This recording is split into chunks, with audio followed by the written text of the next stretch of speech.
Amados y queridos corazones, tengan todos ustedes muy buenos días, buenas tardes, buenas noches, dependiendo el país y el lugar en donde tú te encuentres. Para mí, aquí en Perú, es buenas tardes.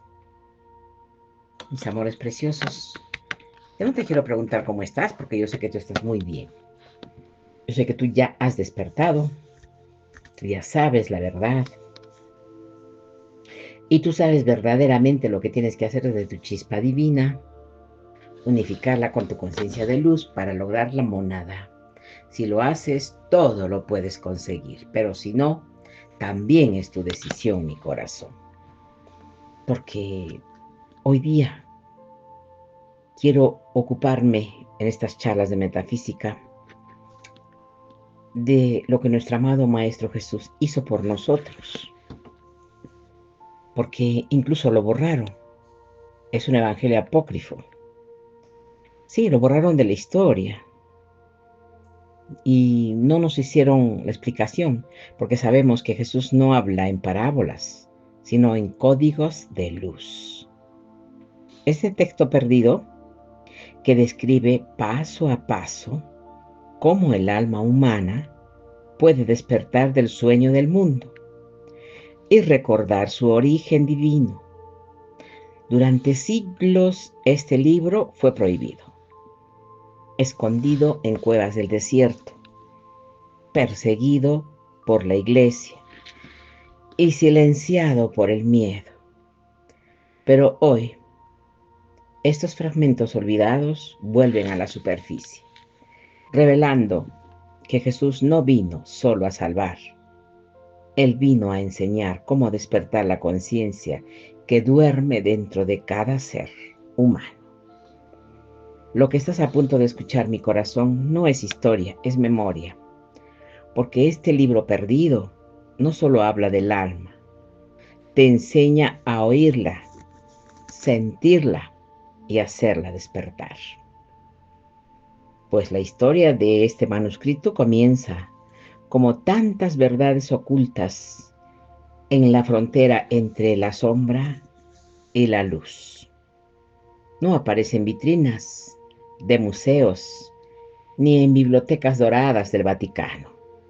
Surge murmullos en fragmentos rotos por el tiempo, como si la tierra misma hubiera decidido protegerlo de quienes querían destruirlo. Pues los antiguos, decían en algunas enseñanzas, son demasiado luminosas para permanecer expuestas a los ojos del mundo, y que solo resurgen cuando la humanidad ya está lista para recordar. Así ocurrió con este libro silenciado. Es un evangelio que no buscaba fundar religiones, lo que sí buscaba era defender almas, despertarlas. Quienes lo mencionaron en la antigüedad hablaban de él como un texto vivo, no un conjunto de reglas, sino un mapa interior.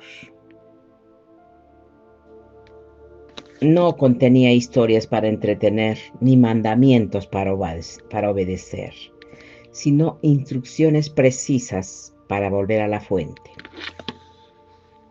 Un evangelio que explicaba cómo entrar en la cámara silenciosa del espíritu, donde se escucha la voz que no depende de palabras, pues este manuscrito no hablaba del cielo como un lugar distante, sino como un estado de conciencia que el ser humano puede alcanzar cuando disuelve los velos del miedo y la ignorancia. Pues durante los primeros siglos algunos maestros espirituales lo consideraban la revelación más íntima del mensaje de Jesús. Se decía que en sus líneas estaba plasmado aquello que él enseñaba, lejos de las multitudes, en la quietud de la noche, cuando solo los buscadores sinceros se atrevían a acercarse. Era pues un conocimiento reservado, no porque fuera exclusivo, sino porque requería un corazón dispuesto a mirar hacia adentro. En aquel tiempo, no todos estaban listos, y el poder religioso que empezaba a consolidarse tampoco lo estaba. El eco de este manuscrito se extendió entre comunidades gnósticas, pequeños grupos de discípulos que intuían que el verdadero templo no estaba hecho de piedra, sino de conciencia. Por eso el Evangelio silenciado resultó tan peligroso, mis amores, para quienes querían moldear la fe desde arriba. Enseñaba que la luz divina no llega del exterior, sino que despierta desde dentro, que no se necesita un mediador humano para alcanzar al Padre, que la salvación no se compra ni se negocia, sino se recuerda. Cuando las autoridades eclesiásticas comprendieron lo que contenía esto, ordenaron inmediatamente destruirlo, pues no podían permitir que las personas descubrieran que el reino de Dios vive en vuestro interior, que la verdadera comunión ocurre en silencio en el corazón. Muchas de estas copias fueron quemadas, otras se enterraron en vasijas, protegidas por manos anónimas que sabían que ningún fuego puede destruir una verdad cuyo tiempo aún no ha llegado. Y así, este libro cayó en sombra, pero no murió, porque las enseñanzas verdaderas no se extinguen, solo esperan. Y es ahora cuando la humanidad vuelve a buscar respuestas más profundas que los dogmas, pues la sombra del libro silenciado ha regresado. Sus fragmentos hallados bajo arenas antiguas parecen respirar de nuevo, como si hubieran estado guardando este preciso momento para despertar en nosotros lo que siempre ha sido nuestro, la memoria del alma. En los márgenes del tiempo, allí donde la historia oficial deja espacios vacíos, sobreviven susurros que no se dejaron borrar. Son ecos provenientes de textos antiguos mencionados apenas en cartas, apuntes y comentarios de los primeros discípulos. Ecos que hablan de un evangelio distinto, un manuscrito que no fue escrito por las multitudes, sino para aquellos que buscaban comprender el corazón silencioso del Maestro. No era un libro destinado a templos ni concilios, sino a almas que caminaban en la frontera entre el mundo visible y el invisible.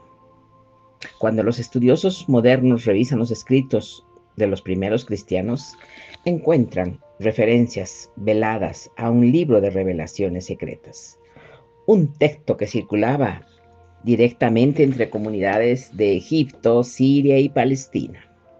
No se trataba de un evangelio narrativo, sino de una colección de enseñanzas íntimas reveladas no durante los milagros públicos, sino en momentos de silencio profundo, cuando Jesús se apartaba para hablar directamente al alma de sus discípulos más cercanos.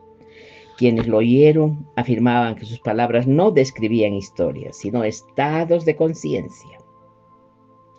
Pues este evangelio olvidado no competía con los otros textos, los completaba. No hablaba de fechas, lugares o genealogías, sino de viaje interior que Jesús enseñaba a quienes estaban listos para escucharlo. En él se describía cómo despertar la luz dormida, cómo atravesar los velos sutiles que ocultan la verdad, identidad espiritual del ser humano. Cómo volver al origen sin necesidad de mediadores externos. Cada línea era un gesto de intimidad espiritual, una invitación a recordar. Y con el paso del tiempo, las comunidades que custodiaban estas enseñanzas se fueron escondiendo, no por vergüenza, sino por prudencia, porque sabían que el mundo todavía no estaba preparado para un mensaje tan libre, mientras que las iglesias comenzaban a organizarse en estructuras rígidas nacidas de imperios y decisiones políticas.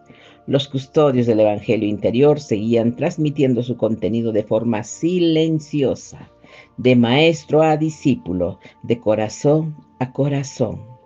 Los fragmentos que sobreviven describen que Jesús cercano casi meditativo, no al maestro rodeado de multitudes, sino al guía que se sienta frente a un discípulo y le enseña a entrar en sí mismo. Hablan de un camino de introspección profunda, donde la iluminación no descendía del cielo como un acto milagroso, sino que se encendía desde dentro como una lámpara que siempre estuvo allí, oculta por el polvo del olvido espiritual.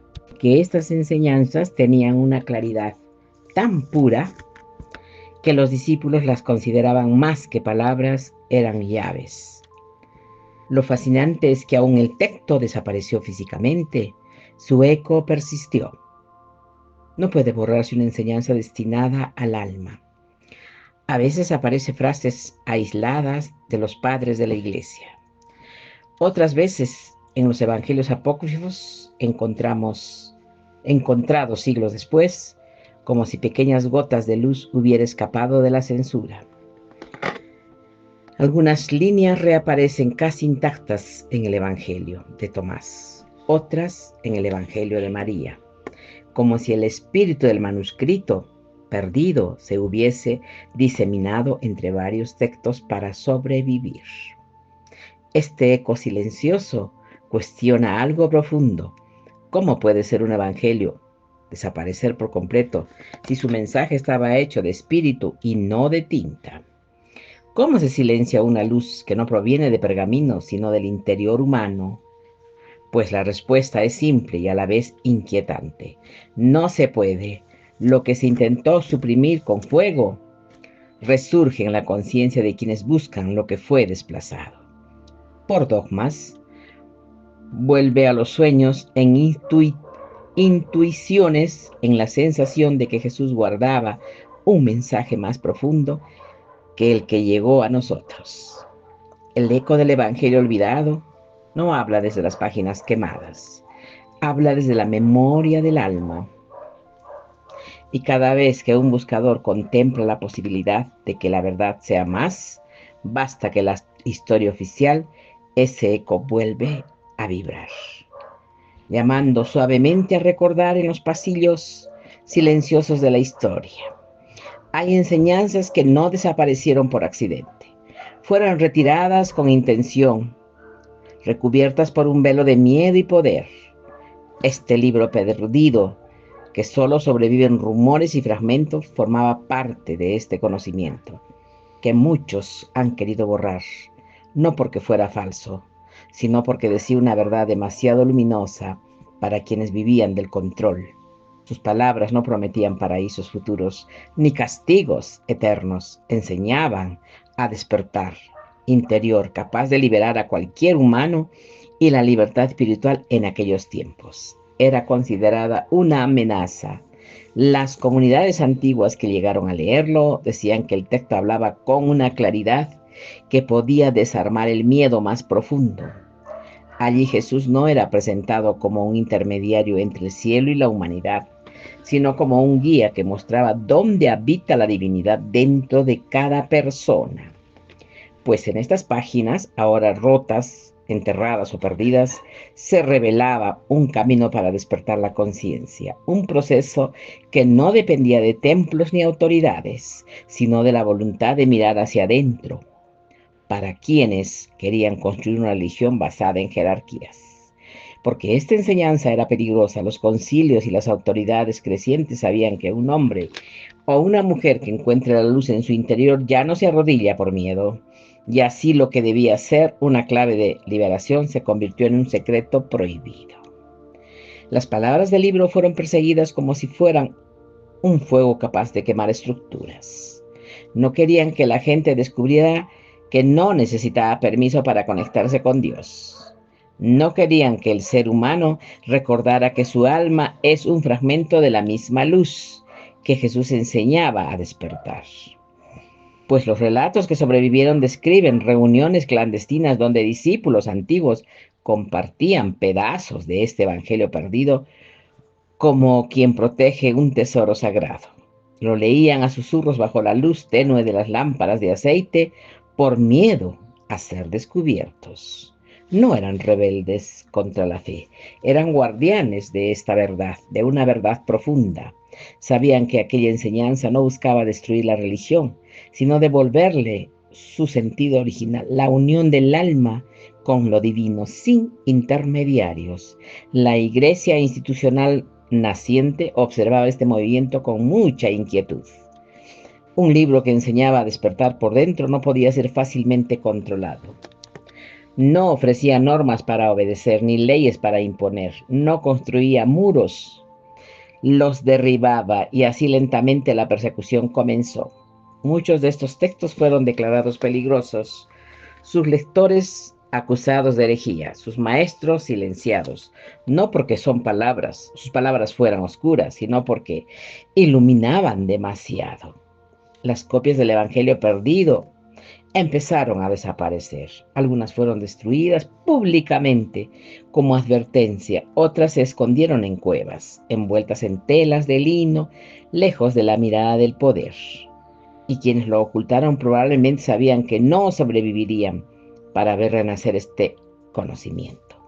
Pero confiaban en algo más grande que su propio tiempo, la certeza de que la verdad siempre encuentra el camino hacia la luz. Y así ocurrió. Siglos después, cuando el polvo de la historia parecía haber cubierto todo, algunos fragmentos resurgieron entre los manuscritos gnósticos de Nag Hammadi.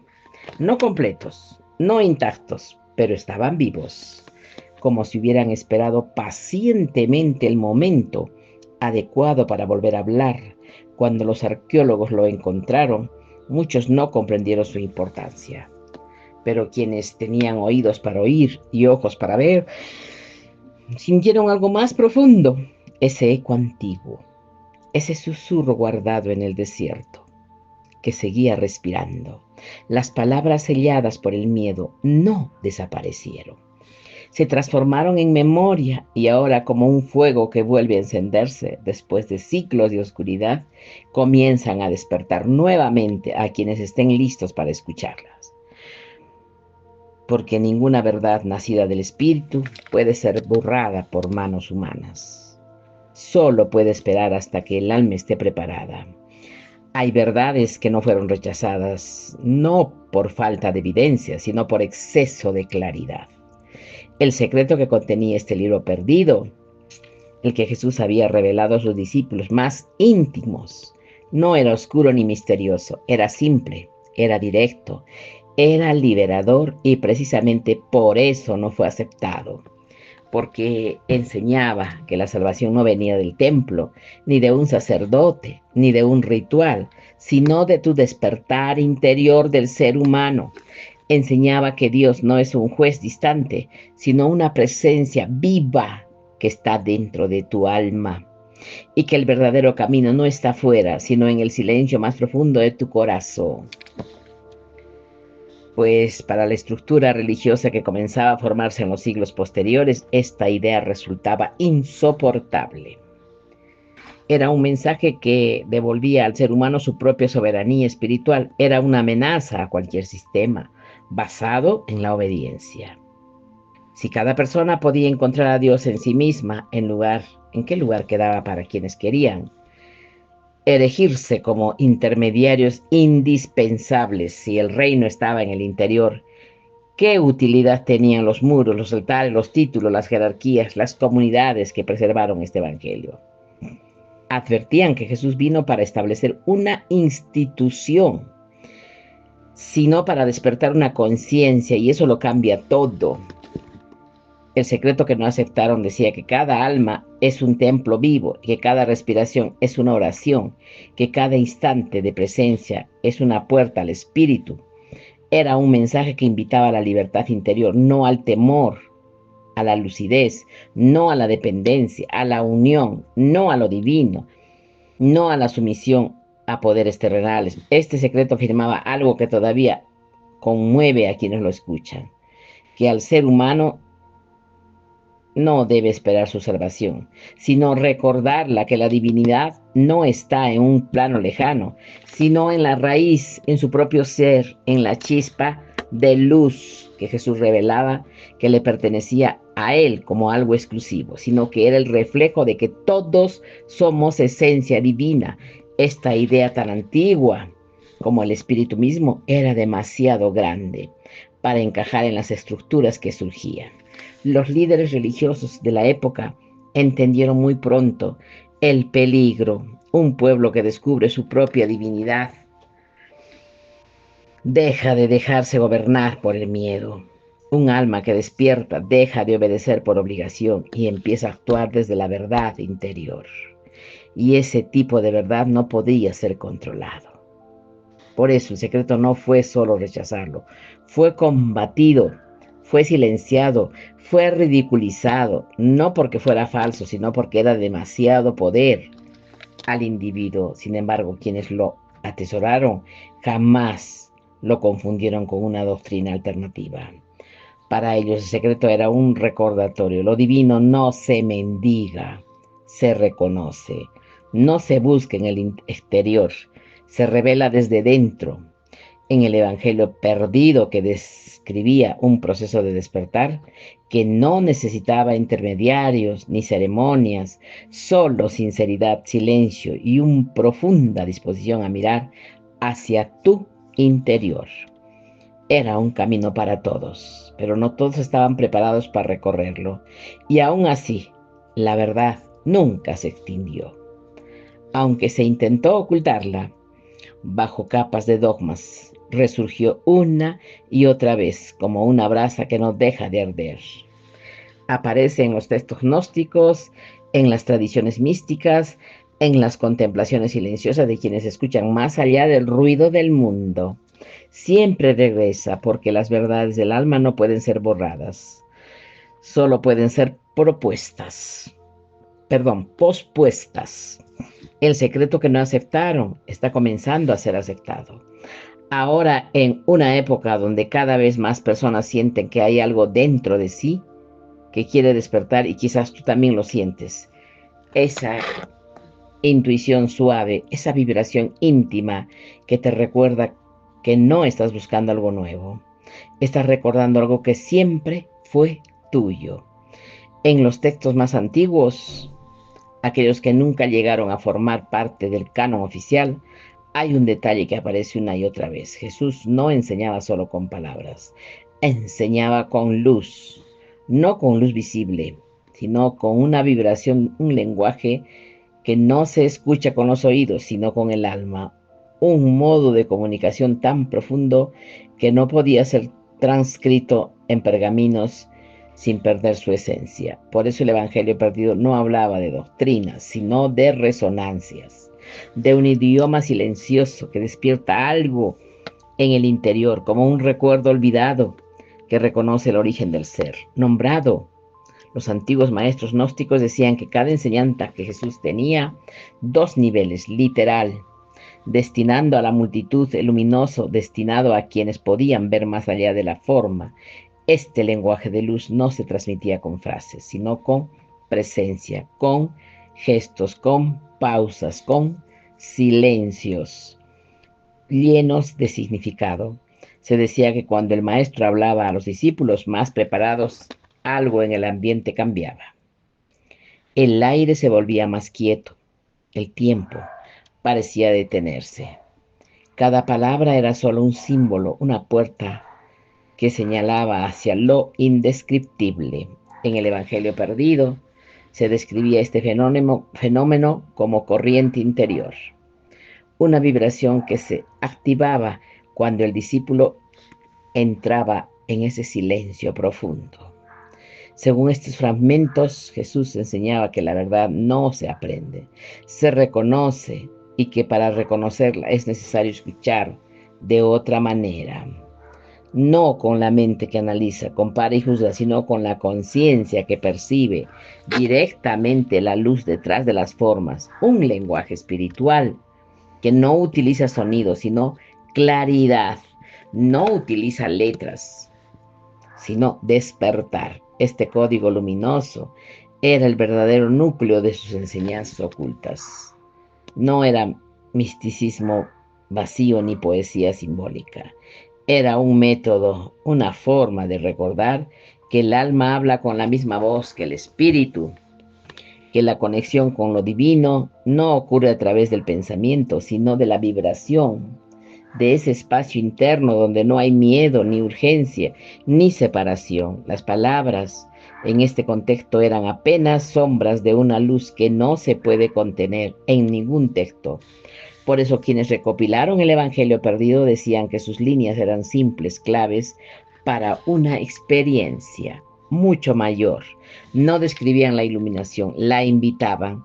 Había instrucciones sobre la respiración consciente, sobre la atención en la presencia, sobre la sensación de estar envuelto en un silencio vivo, pues eran prácticas que llevaban al discípulo a afinar su percepción para poder escuchar el lenguaje de la luz.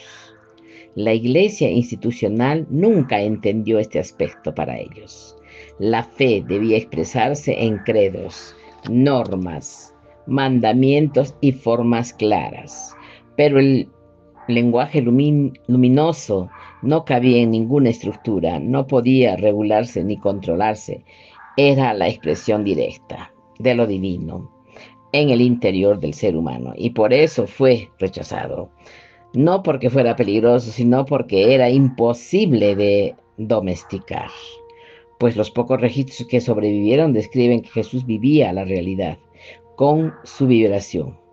Es para él el reino no era un lugar, sino un estado de claridad, que la oración profunda no era pedir, sino alinearse, que el despertar no era una promesa futura, sino el reconocimiento presente.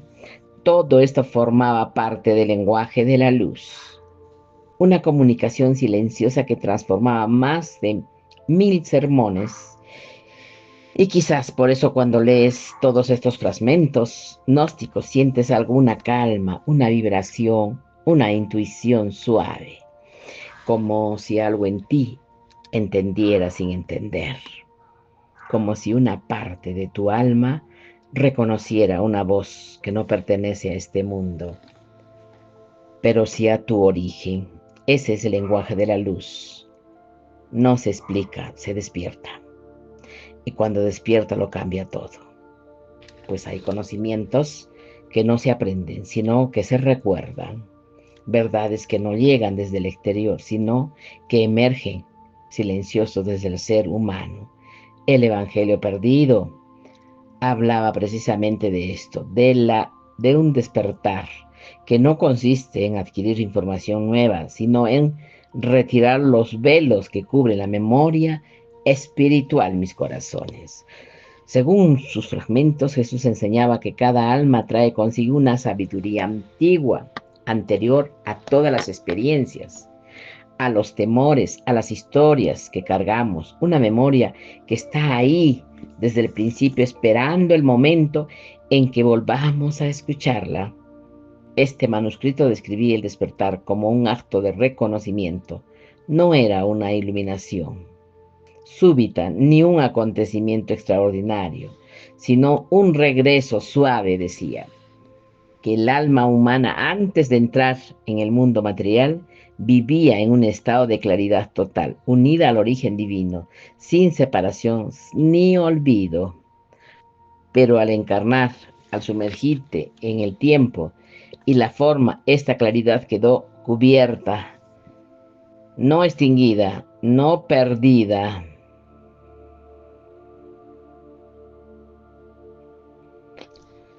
solo adormecida, como una estrella detrás de una nube, como un fuego que nunca se apaga, pero que necesita oxígeno para volver a brillar.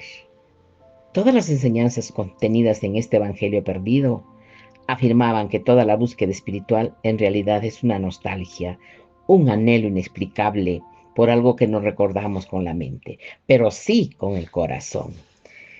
Es esa sensación de que la vida tiene un significado más profundo que lo visible, esa intuición suave de que no estamos aislados, sino conectados con una fuente que nos conoce desde siempre. Esa vibración aparece en momentos de silencio, cuando las preocupaciones se disuelven por un instante y se abre la brecha hacia lo eterno. Los antiguos gnósticos llamaron a esto anamnesis, la memoria del alma. No se trataba de recordar ni rememorar hechos, sino de recordar quiénes somos en esencia. Por eso, según el Evangelio perdido, Jesús no vino a traer un mensaje nuevo, sino a despertar una memoria antigua que la humanidad había olvidado. Sus palabras, dicen los fragmentos, actuaban como campanas interiores, no imponían una verdad, resonaban con una que ya estaba dentro. Su enseñanza no era un camino hacia afuera, sino un regreso hacia adentro.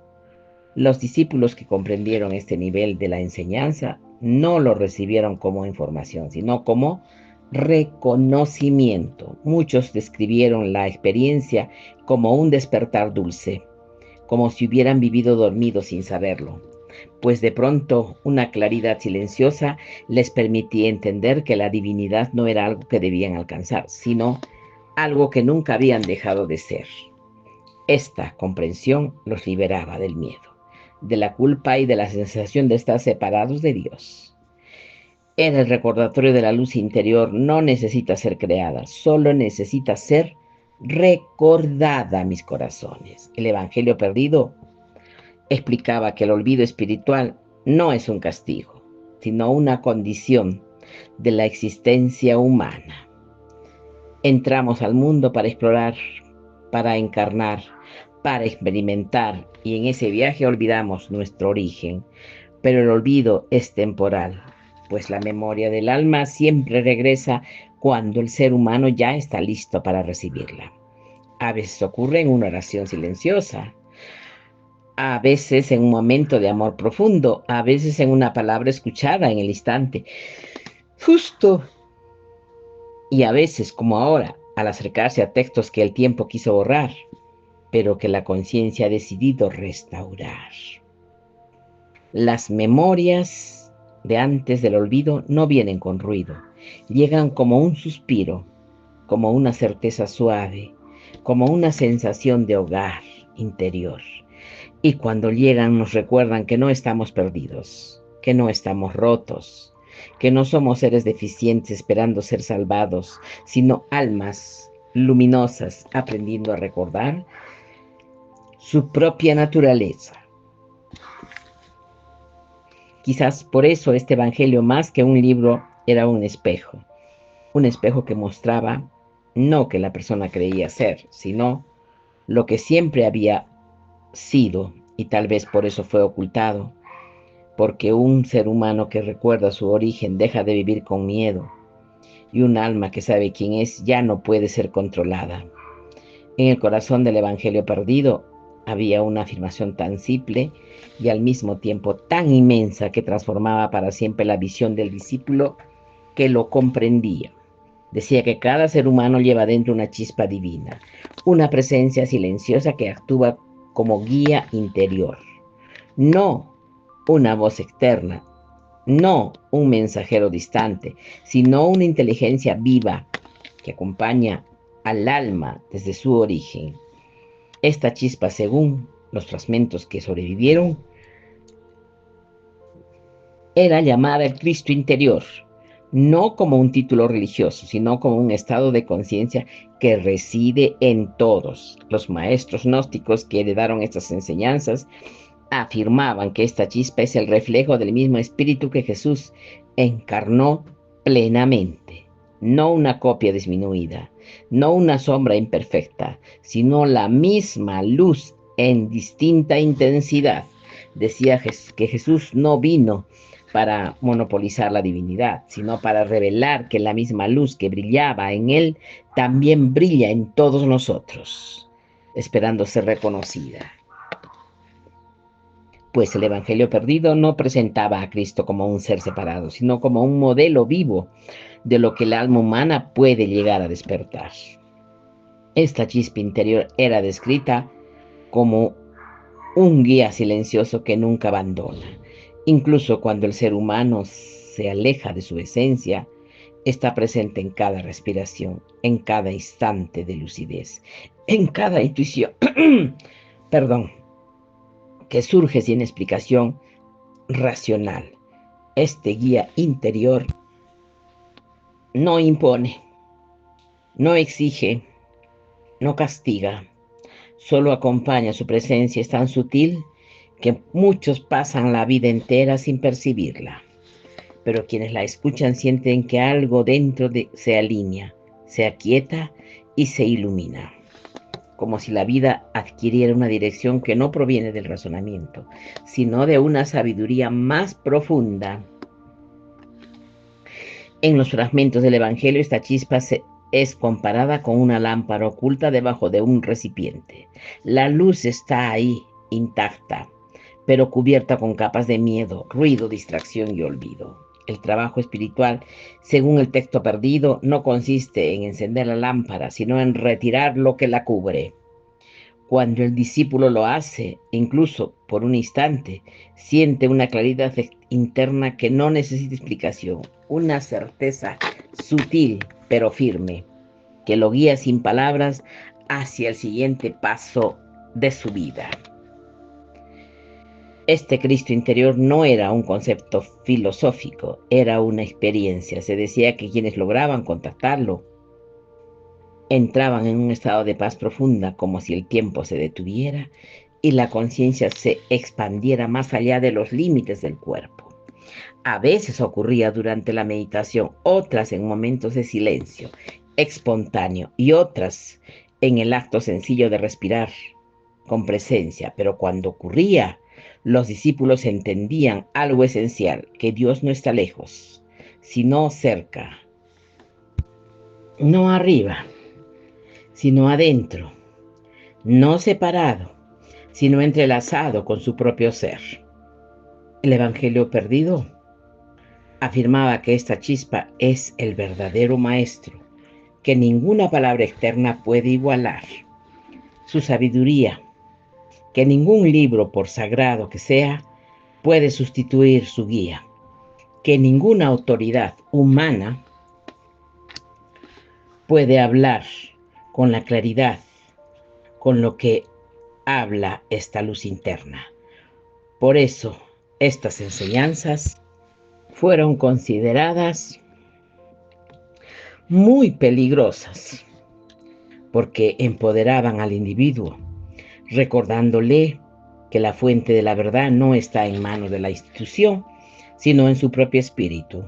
Los que comprendían esa verdad vivían con una serenidad que confundía a quienes los rodeaban. No necesitaban imponer sus creencias, ni convencer a nadie. Simplemente seguían la luz interior, esa luz que al ser reconocida los guiaba hacia el amor, la compasión, la claridad, la libertad. Este estado no dependía de los ritos externos, sino de una conexión constante con la chispa divina que ardía dentro de cada uno de nosotros. Y tal vez por eso, al acercarse a estas palabras, algo dentro de ti también se mueve. Tal vez sientas una vibración suave, una resonancia, una certeza que no proviene de la mente, sino viene del alma. Eso que es la chispa, recordándose a sí misma, eso es el Cristo interior guiándote desde dentro. En los fragmentos más íntimos de este Evangelio perdido, había una enseñanza que los discípulos consideraban la llave de todas las otras. El silencio, no el silencio externo, sino el silencio interior, ese que solo aparece cuando la mente deja de correr y el alma vuelve a escuchar. Pues yo creo que ya estamos nosotros avanzando con las oraciones del silencio que estamos haciendo, mis corazones. Por eso necesitamos practicarlo más, necesitamos estar en silencio, porque nosotros no necesitamos hablar. Nuestro Padre lo sabe todo. No necesitamos decirle nada, no se tiene que hablar con palabras como nos han enseñado en la iglesia, que el credo, que el Ave María, que el Padre Nuestro. No, todo eso han hecho para confundirnos a todos nosotros, pero ya llegó el momento de despertar. Ya no podemos meter más cosas ni más fuego a esas ideas, porque eso nos hicieron, pero ahora ya estamos despiertos, ahora ya sabemos la verdad. Según los manuscritos de Nag Hammadi, del Evangelio Apócrifo, este texto describía un ritual antiguo, tan sencillo y profundo a la vez, en el que Jesús enseñaba a sus seguidores a entrar en un estado de quietud absoluta. En ese espacio decían que abría la puerta al espíritu. Era un silencio vivo, lleno, luminoso, casi palpable. Los manuscritos hablaban de este silencio como un santuario interno. Decían que ningún templo físico podía compararse con la quietud del corazón humano. Cuando se vuelve hacia adentro y en esa quietud la chispa divina comenzaba a hablar, no con palabras, sino con intuiciones. Era allí donde se escuchaba el lenguaje de la luz, no en explicaciones teológicas, no en debates, no en discursos interminables, sino en la profundidad de un instante inmóvil en el que el alma y el espíritu se reconocían mutuamente. Según el Evangelio perdido, Jesús llevaba a sus discípulos a lugares apartados, no solo para proteger sus enseñanzas, sino para enseñarles a entrar en ese silencio sagrado. No se trataba de una práctica rígida, sino de un retorno, una manera de deshacer el enredo de pensamientos, emociones y preocupaciones que ocultaban la presencia divina. Se decía que cuando los discípulos lograban esa quietud, sentía algo que no podía describir con precisión. Una paz que no dependía de circunstancias. Un amor que no necesitaba razones. Con claridad que atravesaba todo. Este silencio tenía una función: permitir que la conciencia se alineara con su origen. En palabras del manuscrito, cuando el ruido del mundo se apaga, el espíritu recuerda su propio nombre. Esta frase tan simple como misteriosa sugería que la identidad profunda del ser humano solo puede revelarse en ausencia del ruido interno. La mente con sus ciclos de temor y deseo interfieren. Pero el silencio, sí, el silencio restaura los fragmentos. También describen la respiración como una puerta hacia este espacio sagrado. Decían que Jesús enseñaba a inhalar con la presencia, como si cada aliento trajera luz al interior, y al exhalar, dejando que las sombras internas se disolvieran. La respiración se compartía así, en un puente entre el cuerpo y el espíritu. No era una técnica, era una forma de recordar que vivir es en sí mismo un acto sagrado. Cada inhalación era una invitación a despertar y cada exhalación un regreso al origen, pues los maestros gnósticos posteriormente afirmaron que este silencio era la verdadera oración. No la oración que pide, sino la oración que escucha. No la que suplica, sino la que reconoce. En este silencio, decían, no se busca a Dios, se le encuentra, porque es en este estado donde el alma deja de proyectar imágenes del divino y simplemente se abre a su presencia. Pues el Evangelio perdido lo explica así: allí donde no hay palabras, el Padre habla, una enseñanza tan profunda que no podía ser aceptada por quienes querían hacer de la fe un conjunto de fórmulas externas. En la quietud sagrada, el discípulo comprendía que el espíritu no reside en lugares específicos, ni aparece mediante rituales complejos. El espíritu ya ha estado siempre en estado aguardando a que el ser humano se detenga lo suficiente para escucharlo. Por eso este ritual de silencio era considerado tan poderoso, porque no dependía de intermediarios. Cualquiera podía practicarlo, no requería de templos ni permisos, solo un instante de honestidad interior, y quizás ahora mientras escuchas estas palabras puedas sentir esa pequeña parte de ese silencio despertando en ti. No es ausencia de sonido, sino presencia de espíritu. Es una calma que parece tocarte desde dentro, recordándote suavemente que lo divino no está lejos, lo tienes tú en tu interior, que nunca tampoco lo estuvo fuera, que solo espera que vuelvas a entrar en tu propio silencio sagrado. El desierto tiene una memoria que no se parece a la de ningún otro lugar. Guarda lo que el mundo intenta olvidar y protege bajo capas de arena y silencio aquello que todavía no ha cumplido su propósito. Y fue allí, en esa vastedad, a un tiempo donde los primeros indicios del Evangelio perdido volvieron a respirar. No en bibliotecas iluminadas por lámparas de oro, no en manuscritos custodiados por monjes, sino en la soledad de una cueva que había permanecido sellada durante siglos, como si el desierto hubiera decidido preservar aquello que los hombres quisieron borrar. Este hallazgo ocurrió en 1945, cuando unos campesinos egipcios desenterraron un conjunto de códices que luego se reconocería como la biblioteca de Nag Hammadi. Entre todos esos textos escritos en copto y protegidos dentro de vajillas de arcilla, aparecieron evangelios y tratados que desafiaban la versión oficial de la historia. No estaban completos, muchos estaban rotos, fragmentados, carcomidos por el tiempo, pero aún así, cada trozo parecía vivo, cada línea parecía latir con una intención silenciosa, como si las palabras mismas hubieran estado esperando ese momento para volver a hablar. En estos fragmentos los estudiosos encontraron ideas que resonaban con el misterio evangelio silenciado, enseñanzas sobre la luz interior, el conocimiento del alma, la unión directa con lo divino.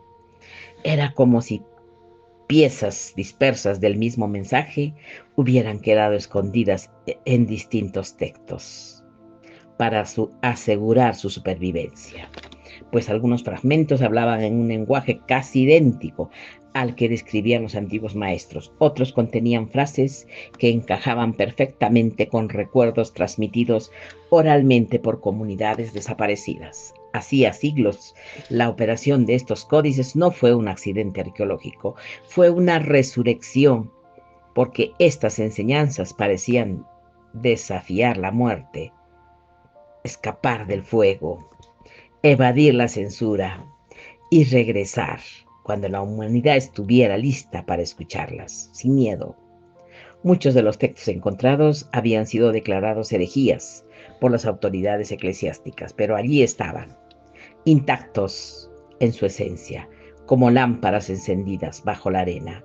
Entre los fragmentos, algunos estudiosos reconocieron un detalle desconcertante. Ciertas frases coincidían con descripciones antiguas del Evangelio perdido, no en su totalidad, pero sí en su espíritu. Eran pequeñas ventanas hacia aquello que el tiempo había fragmentado.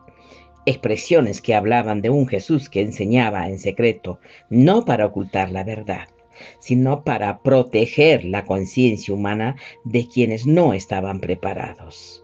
Revelaciones sobre la naturaleza del alma, sobre la luz que habita en tu interior, sobre el recuerdo del origen divino.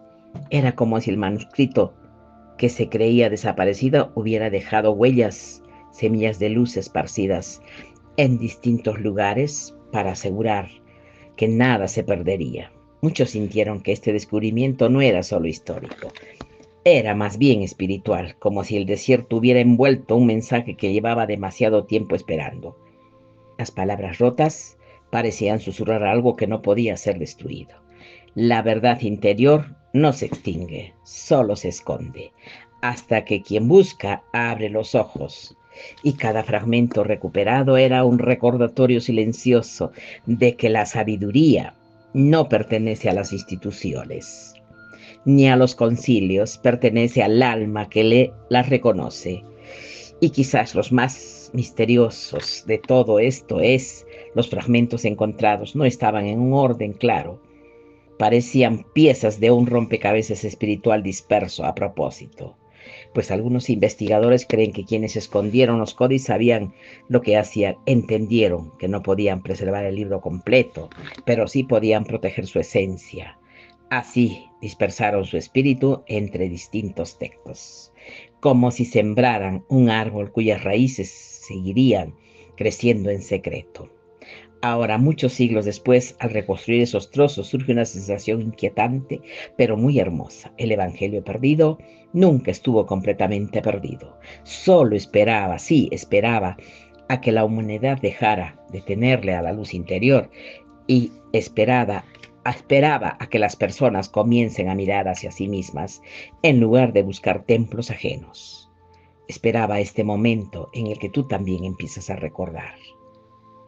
Pues en los concilios de los templos y en las sedes del poder religioso, la reacción a las enseñanzas contenidas en el Evangelio perdido fue inmediatamente. No fue un debate teológico ni una discusión académica, fue miedo, miedo a un mensaje que no podía ser controlado, miedo a una luz que no respondía a jerarquías, miedo a una verdad que hacía que el ser humano libre por dentro, porque esa luz interior, ese fuego silencioso del que hablaban los fragmentos, era una llama que no necesitaba permiso para arder, porque estaba ardiendo siempre. Y cualquier llama que no puede apagarse se convierte inevitablemente en una rebelión. No una rebelión violenta, política o social, no, lentamente material, era algo mucho más profundo, una insurrección del espíritu, un despertar que trasladaba al centro de poder desde el exterior hacia el interior.